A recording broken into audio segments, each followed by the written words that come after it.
नमो श्रीयतिराजाय विवेकानन्दसूरये सच्चित्सुखस्वरूपाय स्वामिने तापहारिणे। পূজনীয় স্বামী অবযোজনন্দনজির রচনা স্বামীজির পদপ্রান্তে গ্রন্থ থেকে পাঠ, পৃষ্ঠা সংখ্যা 409। স্বামী অচলানন্দ।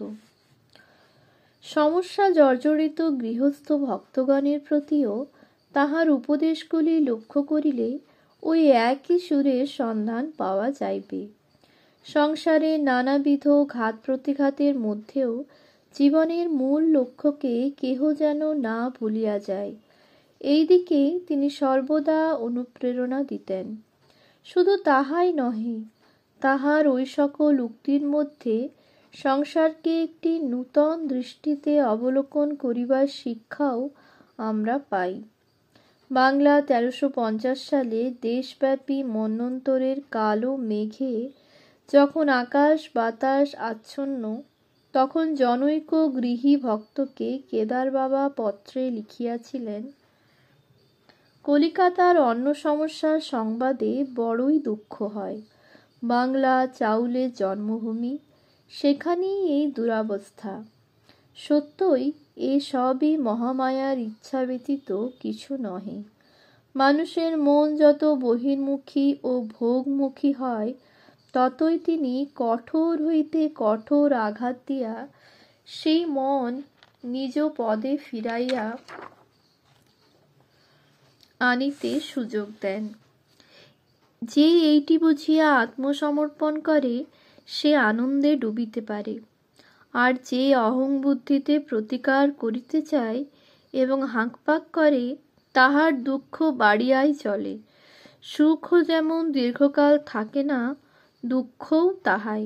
সুতরাং যে বুদ্ধিমান, সে উভয় অবস্থাকেই বিচলিত না হইয়া জগজ্জননীর চরণ শক্ত করিয়া ধরিয়া থাকে।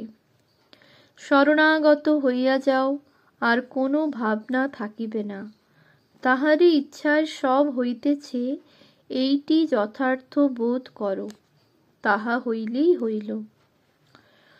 কেদার বাবার শিক্ষাদানের রীতি ছিল অনবদ্য এবং তাহার স্বভাবসিদ্ধ মাধুর্যও প্রীতিতে পূর্ণ। তাহার মুখের ভাই সম্বোধন শুনিয়া কাহারও পক্ষে দূরে সরিয়া যাওয়া সহজ ছিল না। নবীন সাধুদের তিনি বলিতেন, দেখো ভাই, সব সময়ে বৈরাগ্য জাগিয়ে রাখবে।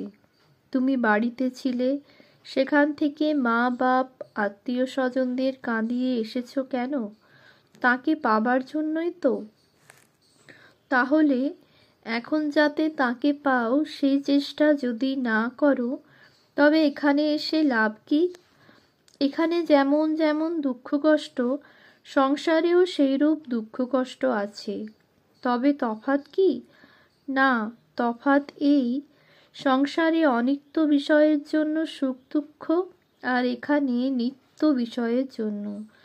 দুঃখ কষ্ট যখন ভোগ করতেই হবে, তখন অনিত্যের জন্য না করে নিত্যের জন্যই করা ভালো। আবার তরুণ সাধুদের শিথিল বৈরাগ্য দেখিলে আক্ষেপ করিয়া তাহাকে বলিতে শোনা যাইত, বেশ গ্র্যান্ড ট্রাঙ্ক রোড ধরে সোজা ভগবানকে পেতে চায় এরা। অথচ মহাপুরুষরা ও শাস্ত্রকাররা বলেছেন, রাস্তা অতীব জটিল, খুরের ধারের মতো। শশী মহারাজ বলতেন, ধর্মরাজ্যের রাস্তা কিরকম জানো? কেদারবত্রী যেতে যেমন চড়াই উতরাই, সেই রকম এই রাস্তা, পর পর ভয়ঙ্কর জটিল, একেবারে সোজা রাস্তা নয়, ভীষণ স্ট্রাগল করতে হয়। স্বামীজি মহারাজ বলতেন, স্ট্রাগল ইজ লাইফ। যেখানে স্ট্রাগল, সেখানেই চৈতন্যের প্রকাশ। কিন্তু আমরা চাই ইজি গোয়িং লাইফ, বেশ আরামে চলে যেতে। তিনি এত নিরভিমান ছিলেন যে নিতান্ত বালকদের কাছেও তাহাকে অতি বিনয় সহকারে বলিতে শোনা যাইত, করো, নিশ্চয়ই হবে। আমার নিজের কথা তো কিছুই নেই। স্বামীজি এবং মহারাজরা যা বলেছেন তাই তোমাদের বলছি। কাশী সেবাশ্রমের তরুণ সাধু সেবক কাহারও সহিত দেখা হওয়া মাত্রই তাহার সেবাদি কর্মের খোঁজখবর তো লইতেনি, সঙ্গে সঙ্গে ধ্যান ভজনের উপরও তিনি তীক্ষ্ণ দৃষ্টি রাখিতে উপদেশ দিতেন।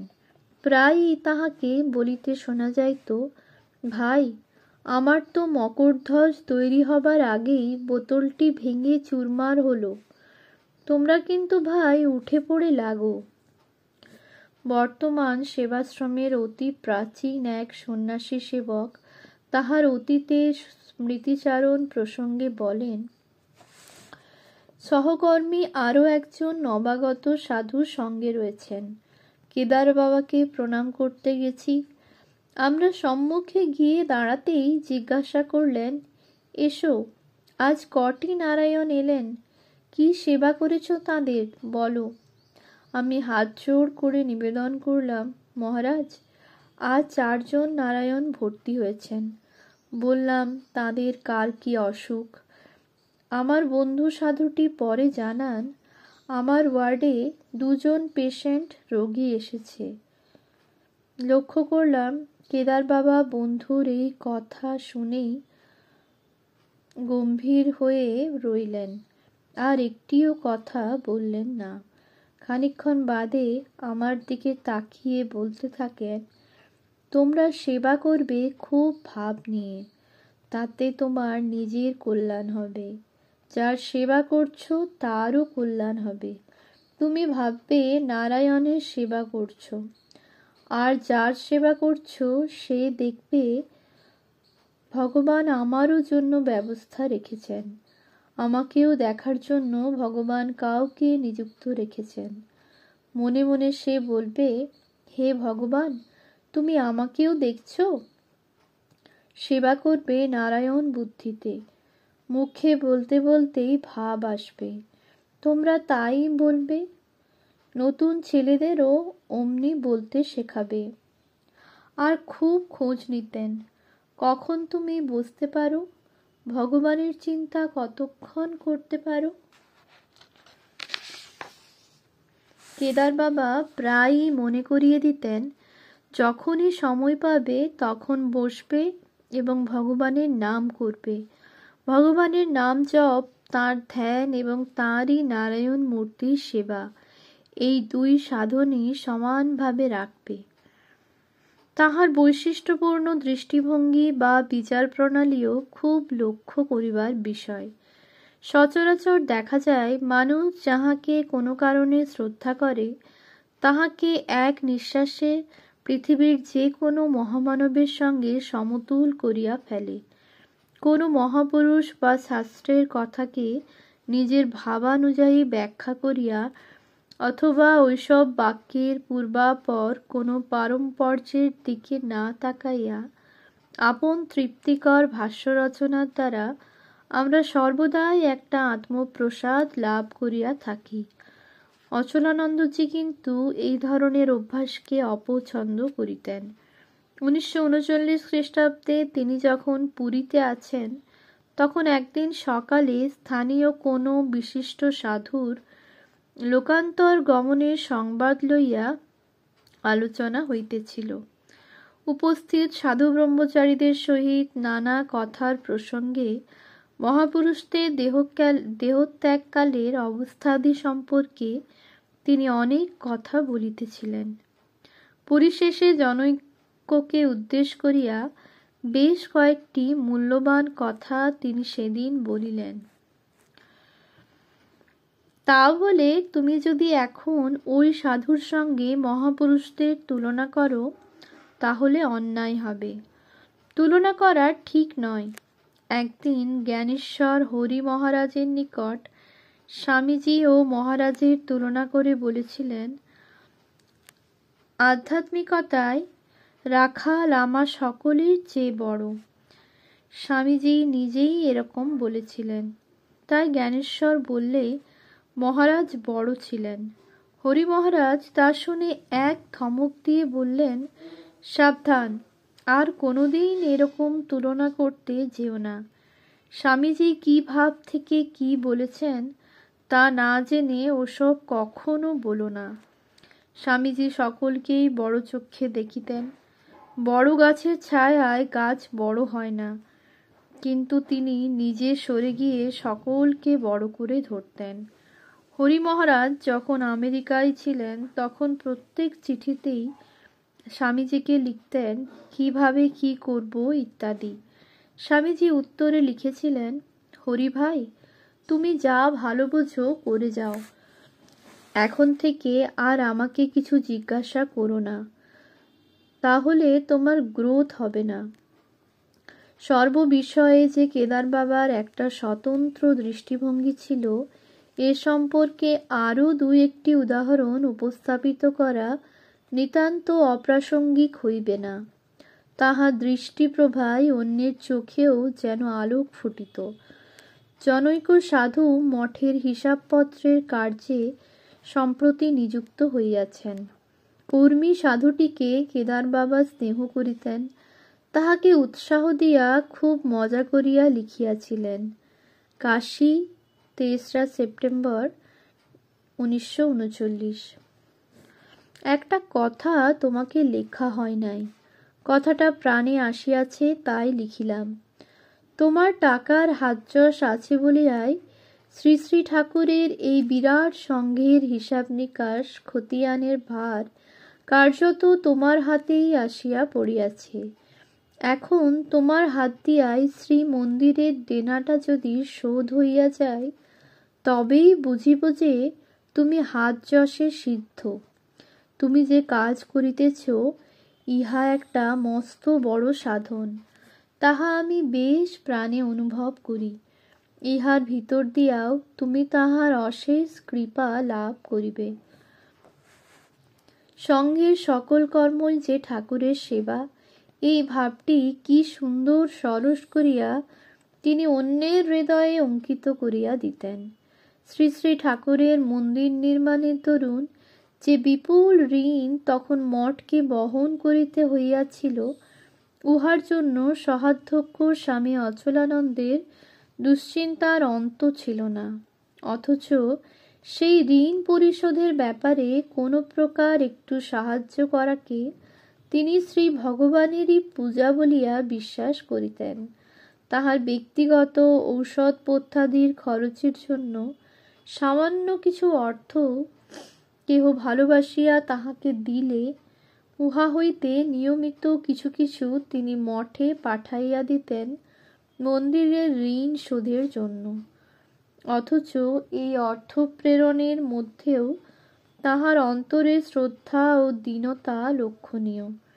মঠের হিসাবপত্র দেখেন যে সাধুকর্মী তাহাকে একবার 19/5/44 কাশী হইতে লিখিয়াছিলেন,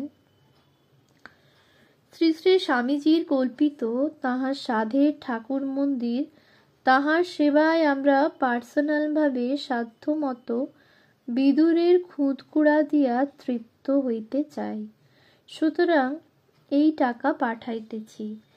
কথাগুলি খুবই ছোট ছোট। ঘটনাগুলিও হয়তো সাধারণ দৃষ্টিতে এমন কিছুই নহে, কিন্তু আধ্যাত্মিক মাধুর্যে এগুলি বড়ই মনোরম। অচলানন্দের বার্ধক্য জীর্ণ দেহটি জীবনের শেষ কয়েকটি বছর বড়ই কষ্ট ভোগ করিয়াছে। দেহ হইতে মুক্তিলাভের জন্য তাই ব্যাকুলতার অন্ত ছিল না। সঙ্ঘগুরুকে তিনি শ্রী গুরুরই প্রতিমা জ্ঞান করিতেন, একথা পূর্বেও উল্লেখ করা হয়েছে। তাই বিরজানন্দজি মহারাজের নিকট সর্বদাই ছুটির জন্য প্রার্থনা জানাইতেন। কাশীতে একবার একটি বড় মর্মস্পর্শী দৃশ্যের অবতারণা হইয়াছিল। বিরজানন্দজি কাশী সেবাশ্রমের অম্বিকাধামে অবস্থান করিতেছেন। কেদার বাবা গলবস্ত্র হইয়া অতি শান্ত ধীর পদে সসম্ভ্রমে মঠাধীশ মহারাজকে দর্শন করিতে ঘরে প্রবেশ করিলেন। এসো কেদার বাবা, এসো। বলিয়া বিরজানন্দজি আহ্বান করিতেই কেদার বাবা ভক্তিনতভাবে সাষ্টাঙ্গ প্রণাম করিলেন। অনেকক্ষণ ধরিয়া প্রণামান্তে সন্তর্পণে উঠিয়া নতজানুভাবে বসিয়া করজোড়ে সংঘগুরুর কাছে আরতি জানাইতে থাকিলেন। এই জীর্ণ শরীরটি আর বইতে পারছি না, আপনি কৃপা করলে আমার এখনই ছুটি হয়ে যায়। বিরজানন্দজি শান্ত সুমিষ্ট ভাষায় প্রিয় গুরুভ্রাতাকে কতই সান্ত্বনা দিতেছিলেন। দেখো কেদার বাবা, ঠাকুর, মা, স্বামীজি এদের ইচ্ছা পূর্ণ হলেই তো আমাদের মঙ্গল, ইত্যাদি। কেদার বাবার গণ্ডদ্বয় বাহিয়া অশ্রু গড়াইয়া পড়িতেছে, তখনও কাতর মিনতি জানাইতেছেন। তা আমি বুঝি না, আপনার ইচ্ছা ও তাঁদের ইচ্ছা আলাদা নয়। আপনি ছুটি দিলেই আমার ছুটি হয়ে যায়। আর যে এই ভাঙা শরীর দিয়ে চলছে না, আপনি কৃপা করুন। সেই স্বর্গীয় দৃশ্য যাহাদের দেখিবার সৌভাগ্য হইয়াছিল, তাহারাই বুঝিয়াছিলেন যে কেদার বাবার আকাঙ্ক্ষিত ছুটির বোধ হয় আর বেশি দেরি নাই। প্রিয়জন বিয়োগের আশঙ্কায় তখন নিশ্চিতই সকলের বুক দুরু দুরু করিয়া উঠিয়াছিল। 1946 খ্রিস্টাব্দের এপ্রিলে জনৈককে পত্রে লিখিয়াছিলেন, মঠে যাওয়া হইল না, আর কোনোদিনও হইবে সে আশাও নাই। বিশ্বনাথের দরবারে শেষ কটা দিন কাটাইতে পারিলেই ধন্য হইব। ওম শান্তি শান্তি শান্তি। হরি ওম তৎসৎ। শ্রীরামকৃষ্ণার্পণমস্তু।